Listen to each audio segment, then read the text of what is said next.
This is the Power Producers Podcast, where we are refining and redefining the sales game. Rule number one is you have to believe in yourself. You're the only one who doesn't think you belong in this appointment. The prospect has already validated your existence by scheduling time with you. Get it through your head you belong here, go in there, crush it, and close the deal. A place where sales professionals can come to learn from other sales professionals and thought leaders that have mastered their craft. The difference between a good salesperson and a best-in-class salesperson is only 2 minutes.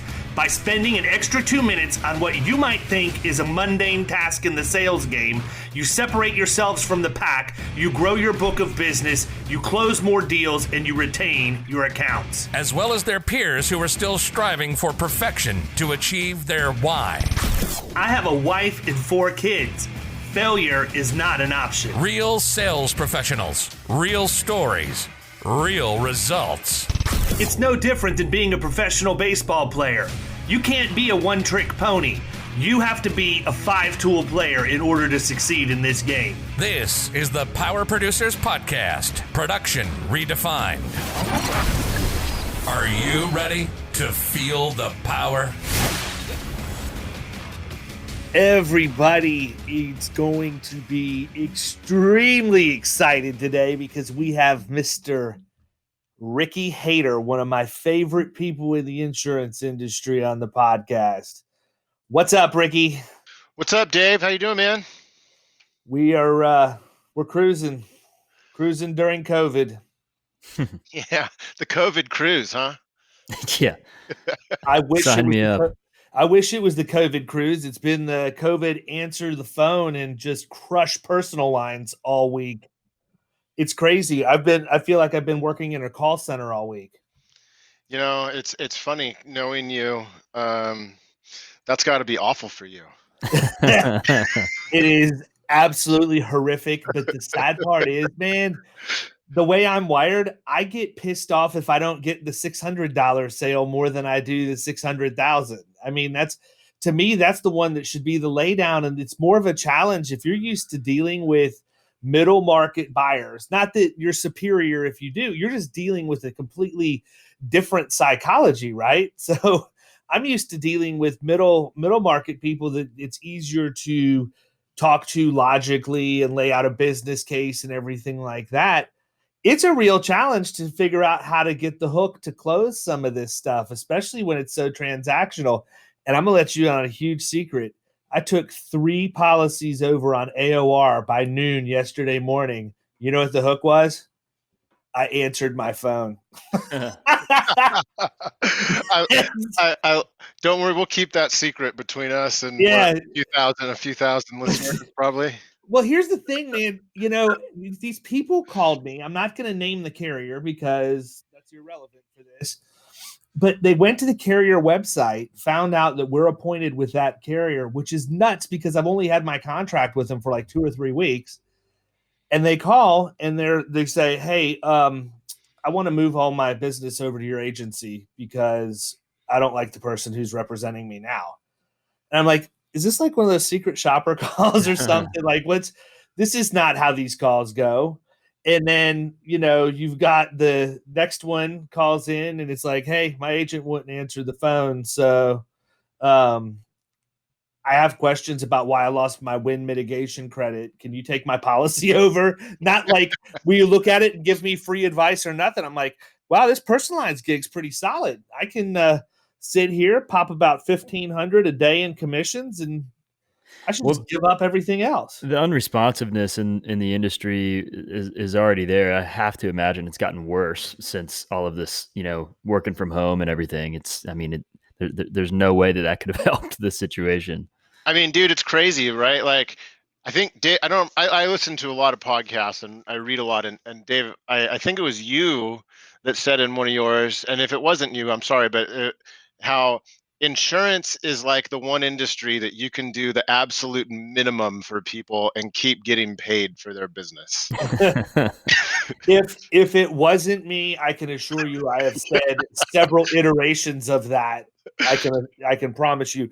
The one I typically go to is the one that got me into the industry. I think it holds true for any sales job, really. But when people said, the average person in the insurance industry is average. They're C player. So if you're an A player, you're going to win all the time. And I mean, that's all I had to hear was if I do anything at all to make myself a little bit better and a little bit better and a little bit better, I'm going to absolutely kill. Oh, absolutely. And it doesn't even have to be that much, right? Like you said, be there and answer the phone. And I've even found I don't even have to have the answer, right? If I don't know it, all I have to do is answer the phone, be there for them, reassure them, tell them, you know what? I don't have that answer. I'm going to go get it, and I'll have it for you by the end of the day. And that's all people want to hear. Listen, I tell people all the time when I talk, here's the deal. You have to do 4 things. 4 things to be more successful than your peers in the insurance industry or any industry. Be on time, return phone calls and emails in a proper time frame, right? Do what you say you're going to do. And if you don't know the answer, don't make one up. Admit you don't know everything. Tell them you'll get the answer and then get back to them in a timely fashion. If you can do those 4 things, as simple as it sounds, ladies and gentlemen, send your checks to me in Valrico, Florida for that information. That's it. That's all you have to do. And that's what blows my mind. People just can't get their head around the fact you only have to execute at a basic level in any of this. What does that say if you can't do those 4 things? I think people are afraid to not have the answer. And in reality, I think people are it's better if you just tell them straight up, hey, look, I don't know the answer to that, but I'm going to find it for you. It creates that trust like we were talking about, on the previous episode, but they can relate to that and they accept that. They shouldn't expect you to have every single answer all the time. It's not realistic, especially with some of the different complexities of policies that we have. Well, and on top of that, I think people are afraid to give people bad news, right? Well, that's the other thing, man. Think about, I've always said, hit it head on, cut them off at the pass. You've got to be out in front of it. Good news, bad news, or otherwise. We already know they don't want to hear it. Do you want them to end up hearing it another way, or when it's even worse than it already is and you have a bad reputation? Or would you rather just have them be upset for a little bit, but then appreciate the fact that you were straight up with them? Right. Well, and insurance is real time based. I mean, give them the bad news so you can get a solution and move on with the least amount of damage. You're gonna drag that out another day or two just because you're afraid to deliver that, and now rates are different, things, the whole thing, you can't do that. And producers are the worst on that. I mean, I've managed all kinds of people where, you follow up, hey, how'd they take that? Oh, I haven't got a hold of them yet. That's classic. You didn't call. You didn't even. What do you mean you didn't get a hold of them? They're waiting for your call. You tried. You just didn't want to give them the bad news. Hey, before we get too far down the road, man, why don't you give everybody a little bit of your background? I mean, we just sort of jumped right into it and curing all of the insurance world problems, but give them like the elevator pitch of where you came from to how you got in that sweet Iron Maiden t-shirt you're rocking today. So real quick, funny story about this shirt. I got this shirt. Actually, it's not even that funny. Never mind. I got this shirt at the most recent show they did here in Portland. And I was real sweaty in there running around. And I got naturally. This is good. No, this is good. I got time out. Running and Iron Maiden don't go together unless it's when you're when you're down in general admission, kind of in the mosh pit type area, and type area. That's an official area classification, ladies and gentlemen. I'm a dad now, so I got to stand in the back a little bit, and I wear earplugs because I go to a lot of concerts and I like to sleep afterwards, and not just have that constant ringing in my ear all night. And I got one stuck in my ear, and I had to go. I had to go to the first aid, and they had to pull it out with those tweezer things, and it hurt so bad. I've never had that happen to me before. So, me either. Yeah, can't say that I. Anyway. And for the record, I don't plan on going home and jamming an earplug into my ear. I have no idea how it happened. No, don't do it. Don't do it. So I have anyway, a feeling it had something to do with the fact you were running around at an Iron Maiden concert. yeah, Those two cannot be mutually exclusive. I love I'm Iron picturing him Maiden. just sprinting around in between the aisles. My oldest daughter, her name is Maiden. We named her Jesus. Maiden, and we put a Y instead of an I in the name, so it looks a little more like a name. I love it. So, anyways, I I have a captive background. When I first got into insurance, you all right, Dave? When I first got sorry, maybe we're gonna edit that part, maybe some of that out. I don't know. No, we're good. We kind of went off topic there a bunch. When I got No, into we're insurance, good. so I got into insurance through a captive model. I was a State Farm agent for a few years before I made the jump to be independent. And the reason really was I didn't know any better. I was in a place where I really didn't like my job. I didn't like my boss, and I didn't know what I wanted to do, but I knew I wanted my own business of some type. And my wife's best friend is a claims team manager at State Farm. And she was telling me, hey, you should go to State Farm, be an agent. And I said, I don't want to work for State Farm. They're too corporate. They're too, that's not me. I'm not a corporate kind of guy. And I see you've lived in Bakersfield. In order to move up, you have to go move wherever they move you. I don't want to move out of Portland, man. I love where I am. Like, if I'm going to do something, I want to do it from where I want to be. And she said, no, if you're an agent, it's your own business. You're not quite in that corporate atmosphere, and you have control. So I spent a week kind of researching what an insurance agent does in general, the life, and it checked all the boxes I was looking for. The freedom, residual income. I got a product that everybody needs. The lifestyle, work real hard, and like we talked about at the beginning of this call, you don't even have to be the best. You just have to show up, be on time, and be there for people, right? I like sales. Mhm. I like people. I like helping people. So I went and I applied at State Farm, Farmers, Country, because again, I didn't know better. And I kept getting through all the steps at State Farm while they're continuously telling me how hard that is to do. So I'm thinking I'm in the right place. Fast forward a little bit, I got my agency, signed my permanent contract, and it's funny because on the day I signed that contract, I knew that I had to leave. But you have to sign it because what am I going to do? Now I have this agency. I've got some debt that came with it to build it. I can't just turn it off immediately. So I went and researched what it was like, what an independent agent looks like, and decided I wanted to be part of an aggregator, a cluster, whatever anybody wants to call it. I'm in a partner network that is great, the Simmons Partner Network. I love those guys. They're awesome. And here I am now, a captive agent. And with that transition, I've learned a lot of lessons. I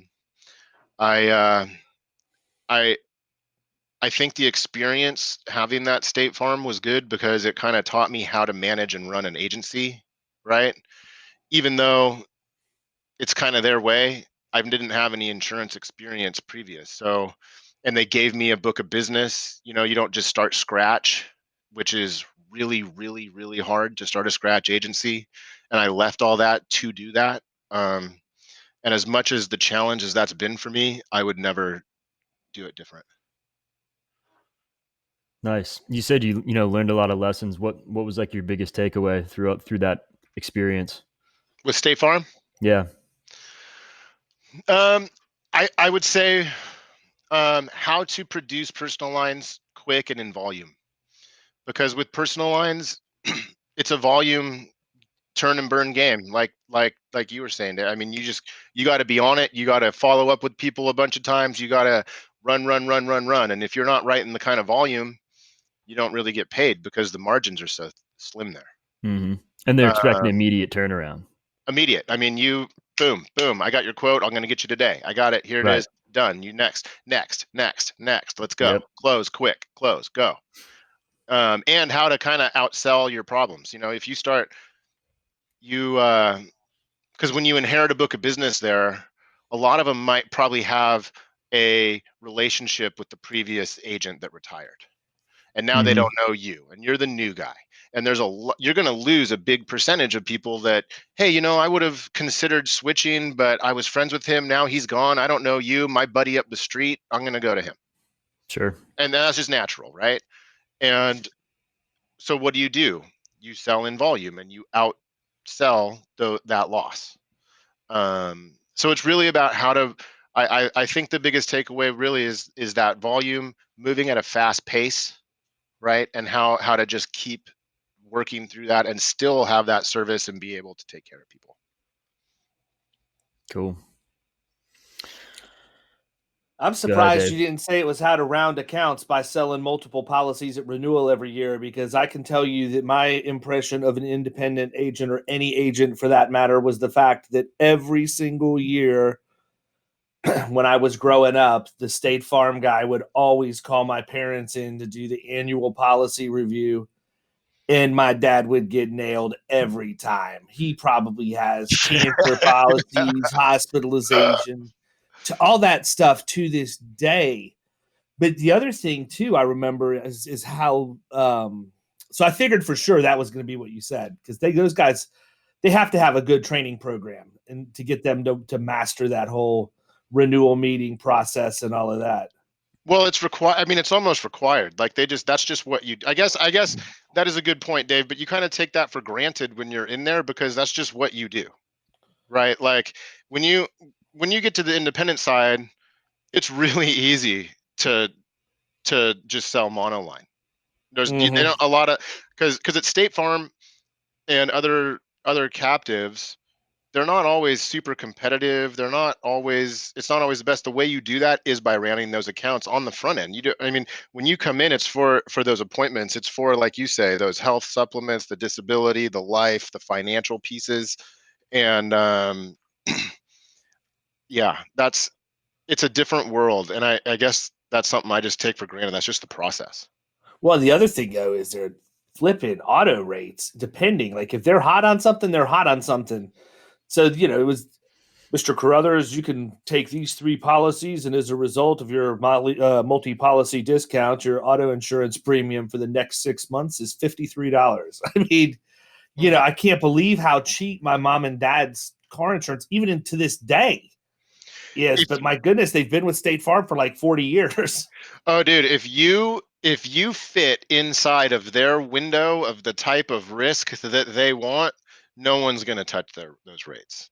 And then if you have your grandfathered in for those 40-year policies, especially, there's no way. You're stupid to leave. I mean, I run into people on personal lines here as an independent that have some of those, and I just tell them, listen, I don't care. If you don't like your agent, go find another State Farm agent that you do like, because you're crazy to leave that policy. Yeah, how does that work? Can they do do they do an agent or record letter within State Farm as well? Is that how that happens? Pretty much, yeah. They just so if makes the Christmas party awkward. So obviously the client can do whatever they want, but it does cause friction among those agents. They don't like it. You see each other all the time at meetings. Dude, I see it right now in my head, like the gang fight in Anchorman. That's so awesome. Yeah, dude, and it's Rick killed a guy. It's Dorothy Mantooth is a saint over that $3,000 household. Yeah, we and the mindset, but it's funny because the mindset is so much different. When you're captive like that, you're so protective of those, and you get so mad about the agent down the street that took that one, and you'll have that beef for a while, right? But here on the independent side, I've really learned how to change my mindset. They got the Reds and the khakis instead of the Bloods and the Crips. They got the Reds and the khakis. Which bandana you got hanging out of your pocket? Oh yeah, man. On? There was one agent that was like, don't set up when I left to go independent. Don't set up in my neighborhood. I got that locked. And it's like, dude, there is so much business for everybody. Like, I don't care about your clients, man. I can go get my own. I'm not That's here awesome. coming after you. And that's kind of the captive mindset that I don't know. I just don't get it, man. Hey, man, you're not going to tell me where I'm opening up. Yeah, yeah, right. I'll open up on a card table in the southwest corner of your parking lot. Yeah, who cares? So I came through captive, and I also think about, I like how you say, and you say, I've thought about this and not known how to say it till I heard you say it too, that having those big fancy offices are just monuments to yourself, right? That stuff Yep. doesn't sell any more policies. Right. And that's one of the things they want. You have to go and you have to have this amount of people in your office. You have to have your office, and it needs to look like this, and it's got to be a storefront. It's they want the big I mean, show. who even walks into an insurance office anymore? Like, The kind of people that you don't want to talk to, they're going to waste your Right. time all day, yeah, right? exactly.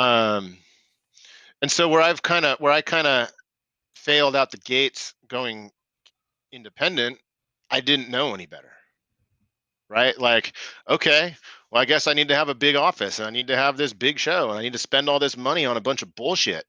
And Mhm. that's all it is a bunch of bullshit that makes me feel better because I got this big fancy office, but at the end of the day, it's not writing me any more business. You know how many clients came in to see me in that office? One. Right. Probably your Aunt Edna, and she brought you a stack of honey pies when she It took came. no way, man. It took my mom a full year to even come and see my office. It wasn't awesome. even my mom. So I learned through that to take a step back and kind of define what I want my agency to be and how I want this to go, because I never took the time to do that. I knew I wanted to have an insurance agency, and I go through this process, and they put you through the ringer, and they define your goals, they define what makes you successful, they own your business, on and on. And I went so fast to go independent and thought that was the same, that's not really how it works. So at the end of last year, I took a big step back and really started looking at, what do I want? What makes me happy with this? And at the end of the day, grinding out personal lines, as hard of work as that is, for the little that it pays, isn't really satisfying to me. And that's how, David, you and I started becoming close friends. Is I am very, very attracted to the way that you go and get business, and how you go and find those bigger fish. And I come from a background of light industrial work. I spent half my life in a warehouse driving trucks and working with those kind of commercial accounts that I never had the opportunity at State Farm, because that's just not what they do. And figuring out, hey, that makes me a lot happier working on these projects, thinking through how to put these big plans together for these companies and managing their risk. So now I'm making that transition, and I'll tell you, man, I feel like now I finally figured out what I want to do with insurance. What's been the biggest obstacle making that change from the personal lines and the the day-to-day Tell you grind what of it was. that? A little thing called COVID. Yeah, Well, coronavirus. of course. I mean, literally, he started down this road like what, a week before COVID, maybe, Oh, Mhm. that's if awesome. that. I think you gave me the business plan template a few weeks before the course officially launched. So I Mhm. started working on that probably mid-February. Yep. And at that time, it was this weird thing in China. Look how this is spreading. Can you believe what's going on to people over there? Like, Mhm. and it was that, right? It was, God, this is terrible what's happening over there.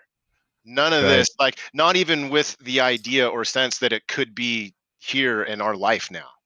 I Right? remember somebody posted in the Facebook group for innovation, what have you guys done to prep for the coronavirus? And Nick's like, nothing. Why? Yeah. You What? know? What?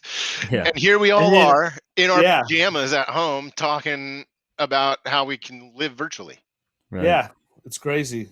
And that was what, 6 weeks ago, 2 months ago at the most. Mhm. Yeah. So that's been my biggest challenge. And I Sure. gotta, but I'll be honest. Before that, the kind of accounts, I guess we're kind of transitioning a little bit now, but the kind of accounts that you're teaching me how to get are what I've always wanted to get, but never knew how, or thought that how would I even open that door?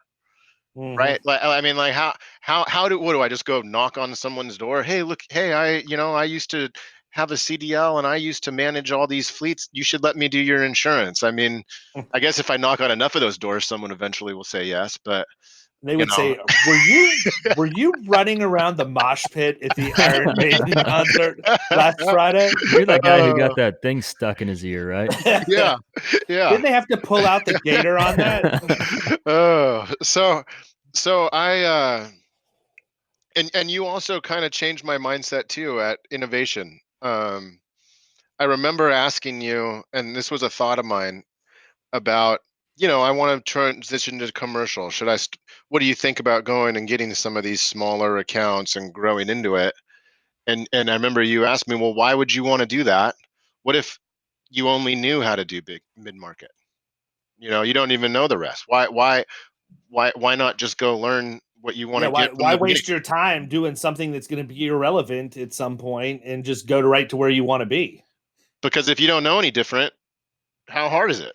And I thought about that, and that really, I think, is what lit the fuse for me to go and take that action and go and get it. Right? It was, you know what? You're right. Why am I selling myself short? Why? If that's what I want to do, why even learn? Why even go and mess with all that little stuff? Why? When it's kind of like the personal lines that I'm doing. And don't get me wrong, I love insurance and I love helping people out. It's just the work that it takes to do it, and the clients that don't really listen to your advice as well is what bothers me. Super frustrating. It's like, hey, you don't want to do that because X. You want to do this because it's going to help you here. They don't do that, then it's impacted in their rates at renewal and this and that, and I got to listen to them complain. It's like, well, you didn't even take my advice. This is why. But you can't say it that way, right? So I'm excited to start working with people that do take my advice or appreciate my advice and want to hear it.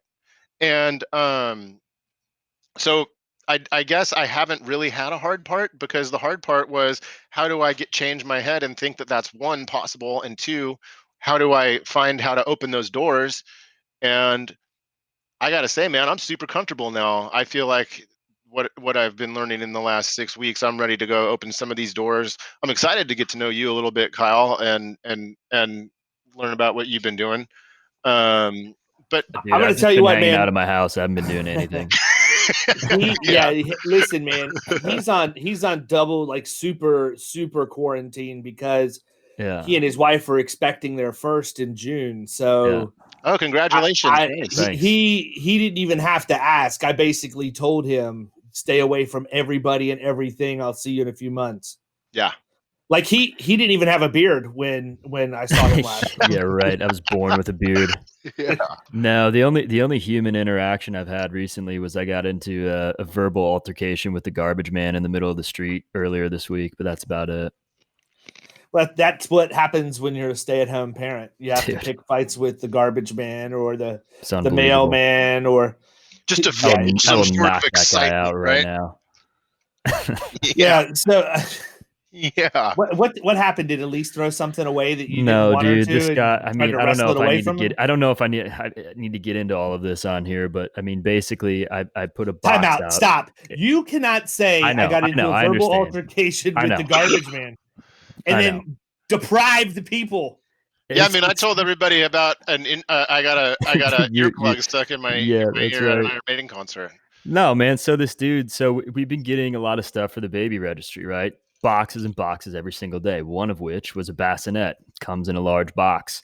This box I did not feel like breaking down and throwing away with the recycling stuff. You are a trash rebel. You did not follow protocol. You should see. I'm already on his side. No, I'm already on his side. That's bullshit. You should see the garage. Talk me off the ledge. I will. So my garage is filled with broken down boxes. In this particular box, there was a whole bunch of other garbage that we stuffed in it because it's a big enough box to do that. So I set it out on, this is Friday. It comes on Tuesday and Friday. Friday of last week, I walk out because I hear him come down the street, realize I had forgot to take out the garbage. I wheel the can down there, also holding the box. He's 2 houses down, sees me put everything out there, just decides to take it's one of those trash trucks. It's got the arms on it. So he grabs the, trash can, flips it into the top, whatever. So just leaves the box there, and it's like laying in my driveway. I come out, I'm like, damn, what the hell? This guy didn't take the box. He saw me take it out there. Fast forward to Tuesday of this week. The night before, Monday, I put the box on top of the trash can so that there was no, no confusion about whether or not I wanted this to be thrown away. Right. I see him. We had just finished our recording on Tuesday. I sit here, I'm looking out my window, see him coming down the street. He rolls up. It's like Better Off Dead. Dude, puts the arm out. Give me my $2. Smacks the box into the middle of my driveway, grabs the can, dumps it in there, peels off. I was so triggered. He showed you the pimp hand in your own driveway. No. I was so pissed, man. I immediately went outside, grabbed the box. There's a cul-de-sac a little bit further down, which is what he went into. I hope you tucked that thing like the Heisman and just went with it. I was pissed, man. I'm storming down the street. I get down there and I hold up my arms. I'm like, the hell, man? And he's like mocking me, like doing this. And I get up to him and I'm like, why are you not taking my box, man? This is the second day in a row. And he's just like, it's not trash. It's not trash. I'm like, what do you mean it's not trash? I put it out with the trash. Clearly it's trash. I wanted it to be thrown away. It's like, it's recycling. It's cardboard. It's not trash. I'm like, I'm sorry. I don't remember ever recalling asking you to sift through my trash and determine whether or not you wanted to throw it away. He's like, it's not trash. It's recycling. And he just peels off in the garbage truck again. So then it was, I want to know who souped up that garbage truck to peel off. Off, just in his stupid white sunglasses. Guy's a tool. I was pissed, man. I still am pissed. Thanks for bringing it up.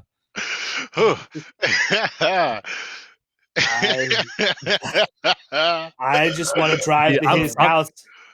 He's catching hands on site if I see his ass again. I want to go to Kyle's house every night before garbage night and just leave unbroken down boxes at the end of his driveway. Oh, wow! And I'm gonna write. Actually, it would be even better if you took quarantine life, man. Look, if I'm you on took edge, and dude. just wrote garbage on the outside of the box. And if he says it's not garbage, man, no, man, it says right there. Garbage. Look at it. It's clearly garbage. Dude, still waiting on a call back from the supervisor. This whole thing tells me exactly what Kyle has not gotten his copy of Never Split the Difference yet. So he is not able to effectively negotiate with the trash collector in his neighborhood. Oh, that's a great book. Man. That's a great book. It is. Oh, man, I've talked about it all week. It's so awesome. Kyle's going to want to read it, and he just can't because he's on quarantine. I'm on quarantine with 73 boxes of Girl Scout cookies. It was 100 when this whole thing started. I mean, how awesome is it that I can get up from my desk right now, walk over, and have my choice between Tagalongs, Thin Mints, Do-si-dos, or Samoas? That's pretty awesome. That's pretty awesome. And if I wanted to walk a few steps further, I could get a box of any of the aforementioned from the freezer as well. Freezer's crucial. Frozen Thin Mints are something special, man. Absolutely. Yeah, so I mean, you've been hanging out during quarantine. I know this isn't lost time. I mean, I think the one thing that I respect more about Ricky than anything else is the fact that, I mean, you've already heard him say it 5 or 6 times, research. The dude is a research animal when it comes to looking at the, looking at these accounts and all of the other stuff that goes into doing the pre-prospect qualification and all of that. I think you've got a huge leg up on a lot of people because you've spent your time doing that. Well, and I got to say, I don't have commercial experience, so I'm not bringing bad habits to the table. All I know is what you tell me to go and do, right? I mean, you could tell me, Kyle, you could tell me that if I wanted to go ride a fleet of garbage trucks, that I have to properly sort all my trash, and that's as easy as it is, and I wouldn't know any different, right? Right? I mean, right. so blank canvas. I spent a year doing nothing but cold calling aged leads day in and day out to build my personal lines book at There this. is only one job in the world right now that I can think of that would be worse than that, and that is being a garbage man in Kyle's Dude. neighborhood. Yeah. So, but in doing that, I got really good at overcoming objections, people telling me no nicely, people telling me no not so nicely. Right. Right? I mean, and how to get people to let me quote them and let me, right? And it kind of became a game. Like, okay, I keep hearing this same objection. What was so two things. What was the most common one that you were getting all the time? And then what was the worst one that you would get that you would just like my garbage man triggered and set you off? Oh, so that's kind of tough. I think I know. the ones that just drive me crazy, are like, I was up on a ladder painting my house and you made me come down and pick up the phone for this. And it's like, you didn't have to answer the phone. I mean, like, no, awesome. I did not. That one has always stuck with me. That's great. What's the most common stuff you hear? Well, I mean, listen, what would your response to that be? Because I've got one right off the top of my head. I would rather hear your. That one actually left me speechless. So I do want to know. If he said that, I would probably come back with something along the lines of, well, it's good to know that I have that type of mind control over you. So at what point would you like for me to go ahead and bind your coverage? There you go. Obviously, I can manipulate you into thinking whatever I can, Yeah, my Jedi mind tricks bringing you down your off simple the ladder to talk to me about your insurance policy. The telepathic waves that hit him in the side of the head. Yeah, that he knew it was you because he didn't even know, right? No, he didn't know it was you on the phone until he got there and actually got to the phone. Because otherwise, he wouldn't have to come down the ladder, and his story wouldn't have been nearly as dramatic. A lot of people are too busy or at work. I mean, those are classics. I can't right now. I'm at work. Well, then what'd you answer the phone for? Right. Yeah. Or like I had somebody do that. I had somebody do that because I'm the only one really in the office that can do any quoting at this office right now. And so I'm sitting here yesterday and a lead drops through a web form for a personal line. So I jump in to go into the Raider and quote it. And I needed a couple more pieces of information. I called the lady, immediately sends me to voicemail, send her an email, says, I'll have to respond to your questions later. I'm at work. Well, what? I just literally yeah. What you can't for? You can't do a delay set. What were you dropping a deuce in the handicapper and you decided to fill out a web form on insurance and now all of a sudden you can't talk anymore? No. That was the best use of your 10 minutes? Yeah, right. Was TMZ.com down? So I kind of just started making it a game, right? Like, okay, this person's already telling me no. They're already over it. So what can I do to keep pushing? And maybe next time it'll get somebody to yes. And maybe next time, because and that you really need to have, and you have to have that thick skin, and I'm really competitive and I really like shit talking to people, and in good fun with friends. You guys can joke around with me. I can joke around with you. Like, one of my favorite things about you, David, is you're the same kind of way. We sit there, we're buddies. You can mess with me. I can mess with you. I know we'll have a laugh about it. It's all fun, right? I can take it as much as I dish it out, man. And people that take themselves so seriously drive me nuts. And so, but with that kind of wit and way to do that, I kind of started really just, okay, what do I'm here. I got to make these 300 phone calls today anyway. I'm going to sit and if they're going to tell me no and be mean and answer the phone, what's the worst thing that they're going to do? Are they going to tell me to go F off? Are they going to, do you know what would have been awesome? Oh, this is so awesome. If you would have just sat down and wrote the lyrics to a rejection rap, and as they were telling you no, you just lead in with that like that soft beatbox, and then you just start freestyling about them breaking up with you for it would have been awesome. How many people would you have gotten back if you just started rapping for no reason? Just no reason, because I think I'll just go ahead and do a little rapping right now. I bet I'd probably get a few of those back. Without a doubt. The ones that really make me mad are the ones that would waste my time, though. Like that, and I'd fall The for worst. it. But I would fall for it. And I'd be more Right. mad that I fell for it. Right? Like, oh yeah, okay. Well, and what's your address? And they'll give it to me, and it's like, well, I live at 123 fuck you street. And then you're like, oh god damn, I can't believe I just fell for you. So that was obviously Michael. That was obviously yeah. Michael Hunt. Michael Hunt calling. Yeah. Right. I mean, those. So the ones that made me the worst mad that I had no like. Those are the ones, because it's like, just tell me right now that you're not interested. Yeah. Tell me you're too busy at work, and it's Right. like, you know. So, but where I'm going with that was between the research that you guys are teaching me to do, I'm already now feel like I know these people, and I'm comfortable knocking on the doors in their business or picking up the phone and calling them. And where before I was calling complete absolute strangers and dealing Mhm. with what comes with that. And two, I've already been beat up for a year on Yeah. making these. I'm not, I mean, if what you tell me to do is go pick up the phone and do the same thing, but I'm calling the kind of businesses that have a bigger margin, that take my advice, that are better to work with. I mean, okay, that's great. Like, I'm not afraid to go and do that now. I think if I were going from where you're coming from, probably the biggest thing that is going to be an adjustment for you is just the difference in volume, right?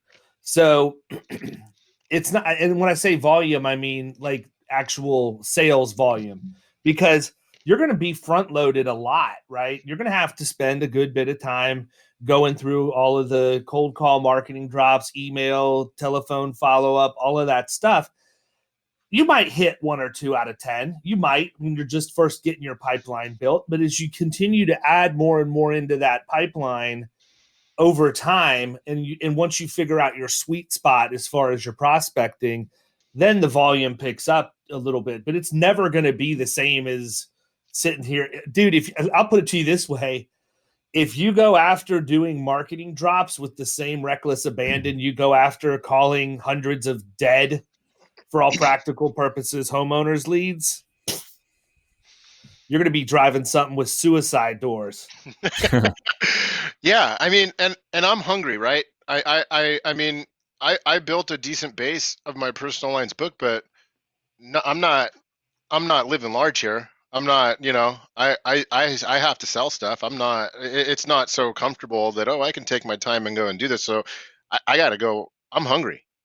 And it's funny because doing the research and building my list and all the stuff, I kind of, I guess I want to be a little bit careful because I don't want to give away all the secrets here on the podcast, but it's opened up a door of, so I live in a big city. I'm in Portland.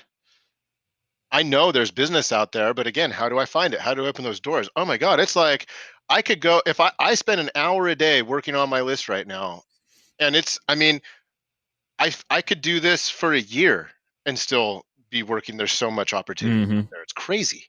It's absolutely crazy, man. Even more than that. Yeah. But I think that's a big difference. You know, then the other thing is you'll have to deal with the psychology of knowing you've worked this hard, and then you go out and people are immediately like, yeah, no, we're not interested. I don't think, to be perfectly honest with you, a lot of people would view this as the worst time ever to be opening an agency like Ryan Hanley is, or moving your focus over to this like you are. I think it's the absolute best time, because there's a lot of people that don't have a really good strategy for 6 months from now. I mean, Right. at all. Like they're living so much in the moment that they're not putting themselves in a position to be successful long term, whereas you guys are.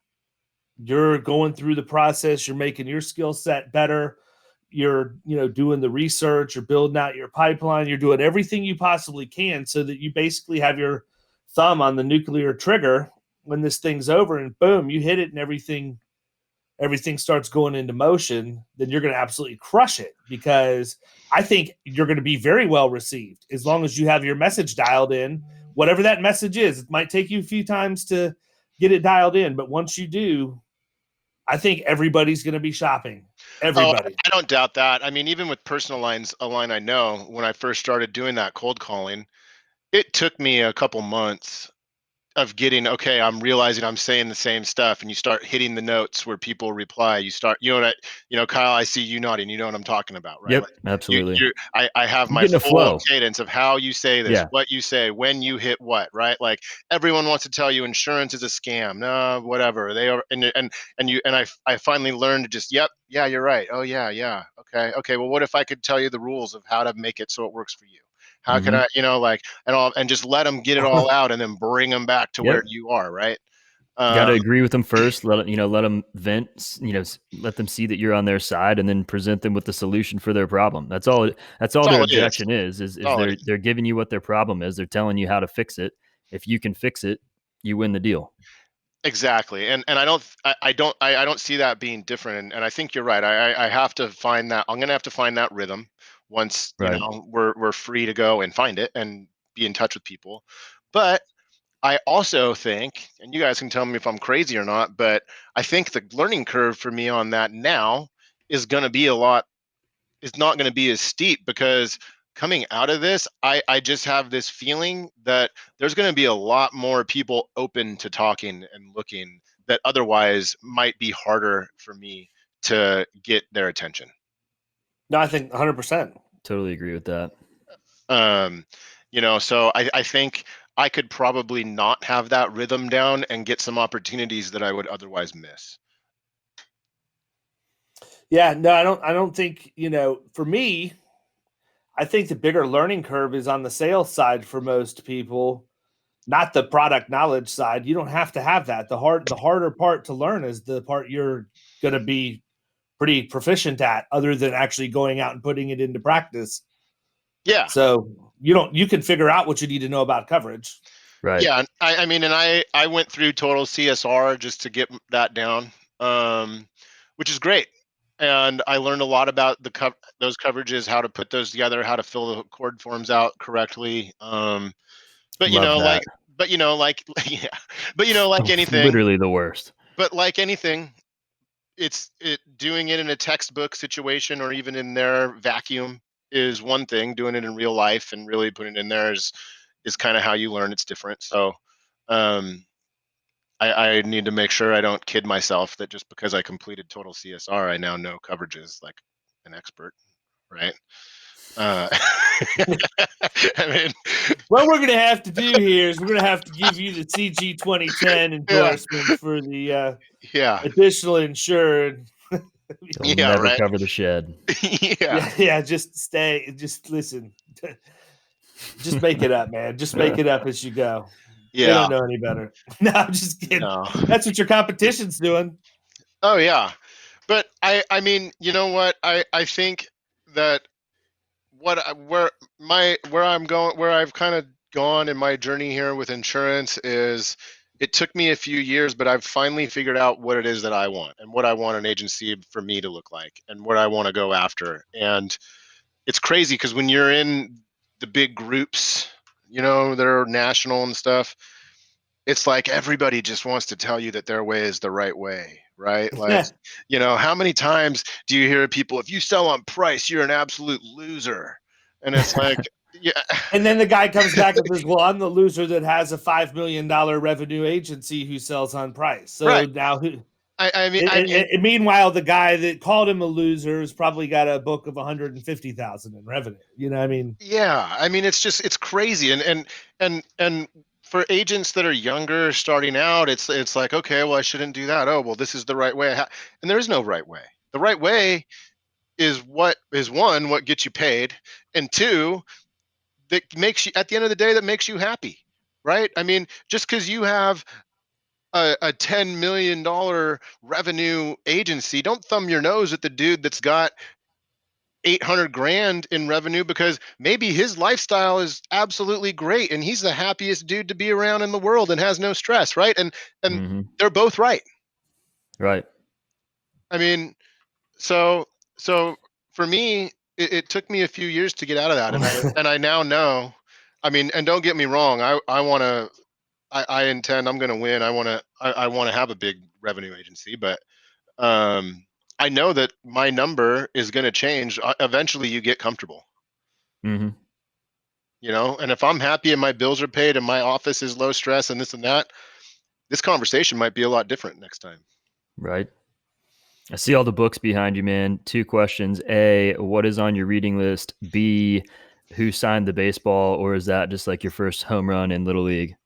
No, man, that's a Nolan Ryan baseball. Nice. That's awesome. Nolan Ryan is Figured it had to be somebody up there. Oh, I love Nolan. Growing up, Nolan Ryan was like my favorite. He is the baddest ass. I mean, if you're going to charge the plate at Nolan Ryan, you're going to probably end up with a bloody face, right? That's what Robin Ventura found out. He took a line. I mean, Nolan Ryan took a line drive to the face and finished the game with more strikeouts than anybody. I mean, like, It's crazy. Nolan Ryan is the best. I love Nolan Ryan, man. It's awesome. I would fully expect anybody wearing an Iron Maiden t-shirt to give Nolan Ryan the highest endorsement possible. I mean, yeah, Nolan Ryan. The only other places you could have gone with that would be the Big Unit or David Wells. That's it. Randy Big Johnson's Unit, a stud. Big Unit is a stud. Remember when he killed that bird? That was awesome. I was just gonna say that is so cool. It's so ridiculous.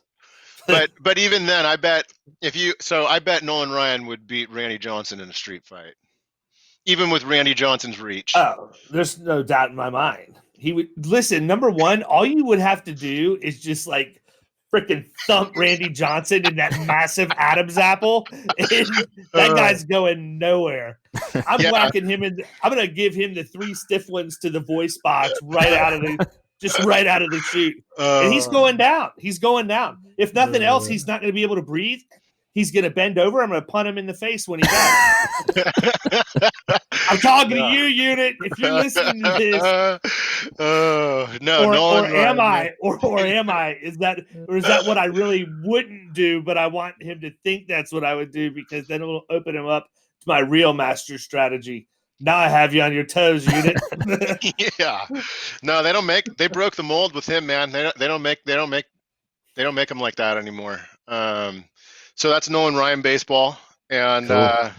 On my reading list right now, I'm reading Never Split the Difference, which was recommended by you, Dave. Yeah, it'd be cool to read that. There is this service online that you don't you can get books in quarantine still. I actually bought him a copy, and then the next week is when we stopped seeing everybody. Oh, okay. Does the mail not deliver down there? I just haven't done it yet. No, it does. Remember, we get like 4 to 5 boxes every single day that I have to throw away. Yeah, I'm really concerned if the mail relationship is the same as the trash relationship up there. He might not get the book. I have no beef with the mail service. So I actually have a few going right now. I'm reading that, and I'm reading this book called Why We Sleep. It's about sleep. I found that on aptly titled then. Yeah. I found that it was on I got sucked in. It was either on like Inc. or Entrepreneur Magazine. It was like on Bill Gates' reading list or something like that. And I go back to it every once in a while. It's kind of long and boring, to be honest. But I'm interested in it because sleep is very important and to your health. And I mean, a lot of people don't appreciate that. I mean, how many people, especially entrepreneurs in our industry, almost pride themselves and wear it like a badge of honor that they got 4 hours of sleep last night and they worked 12 hours yesterday. Wake up at 4 every day. And okay, that's cool, but how sustainable is that, right? Well, if you worked 12 and you slept 4, what the heck were you doing for the other 8? I mean, I'm not going to do public there's 8 math, hours missing in that math, brother. Yeah. I mean, you get my point, or I hear all this, you have to wake up at 4 a.m. and do your workout, and then you have to do this, and otherwise your day is just trash, right? Like, yeah, you definitely have to listen to a lot of Tony Robbins in that time frame. Yeah, I mean, and so I'm really that book is interesting to me, and I a lot about just I could go. This isn't really what that's about, but I would recommend that if you're into like health and performance and stuff. And it's a nice spin on learning how your sleep rhythm works and then building your progress from there. Like I'm a night guy. I like to sleep in the morning. And Sure. if I listen to these entrepreneurs, I would be a total failure. And I just finished Talking with Strangers, which is a good one. Malcolm Gladwell. Mm-hmm. Yeah, that's a good one. I'm in the middle of From Dude to Dad, A Guide to Pregnancy. It's pretty sweet. Man, I read a book similar to that a long time ago before my firstborn came, and those parenting books are funny, man. Yeah. They're good. It's funny. I don't like nonfiction. I read a lot of, self-improvement, entrepreneur type business books. Sales books get boring. They're all kind of the same. But I don't read a lot for parenting and relationships, and I probably should bring it now that you bring that up. Ricky, we need to come clean. Your wife had called and she wanted us to talk to you about all of this. We just use the podcast as a disguise Slide and it rope in there you at the for end. for the last 55 minutes. That's good. What are you reading right now, Dave? I just wrapped up Never Split the Difference and getting ready to start Atomic Habits. That's on my list, actually. I have that next. My wife advised it would be in my best interest to read that book because she felt it relevant for me. So I'll read it, whatever. There you go. Probably ask her to give me a quiz and she wouldn't be able to because she didn't really read it herself. She just thought it sounded like something she needed to force on my plate. What's your favorite sales book?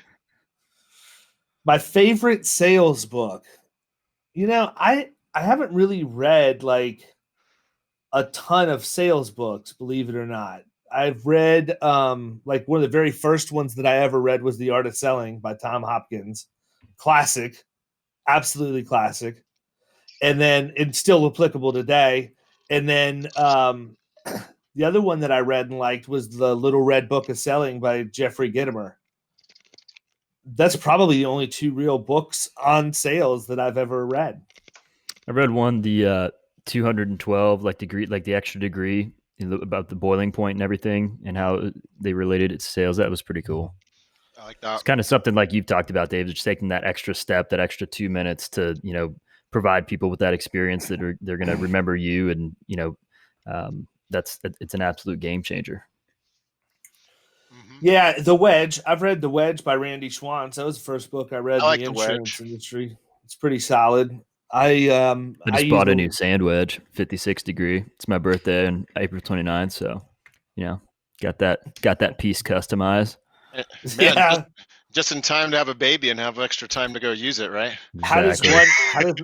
How does one have that customized? Is it like bedazzled with special grips? Hell yeah. So you can get it stamped. You got streamers flying out the handle of it. Yeah.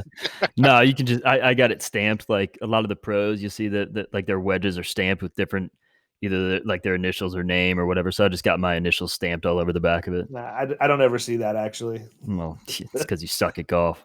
Well, I don't, look, A, I'm not going to debate that. But B, what blows my mind is like, why do you know that? Like, because I watch golf and I like it. You see it. But is there a point in the match where they zoom in on the head of somebody's club and say, there's a rather nice customization? If you haven't noticed, golf is like boring and so there's like a lot of dead air. So they got to talk about stuff. So they like show people's bags and then, dude, just go watch your stuff when they show people's bags. Come on. Oh, man. That's all I got.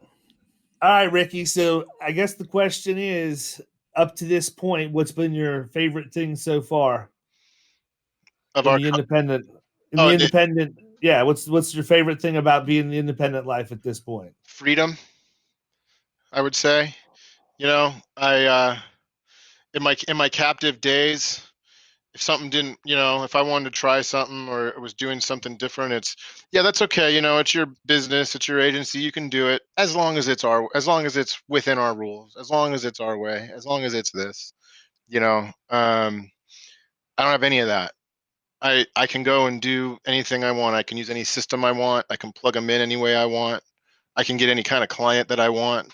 If I want to build a business from non-standard SR22 DUI type people, I can do that.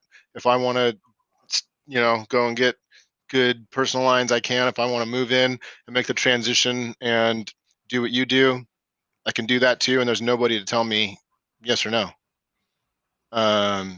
I can do it my way. I can be totally virtual if I want. I can do so. That freedom is really what was lacking. I grew up in a family business, and if something broke, if something didn't work, we just fixed it. We just found a way. When you're a captive, you don't get to do that. Not really. So that's the best, is the freedom. Nice. Agreed. Well, with that, I think it's time we sign off and say, let freedom ring.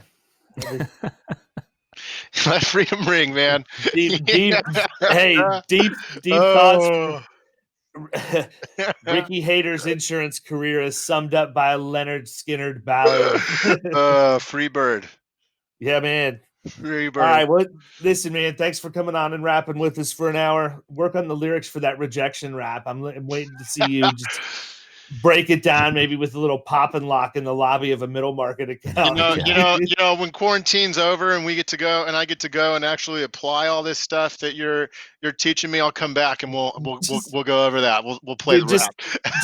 Just open up the door and just do the worm right into the lobby in a tracksuit, and then stand up and look at the gatekeeper like nothing happened. Like, just do the wickedest worm ever into the lobby.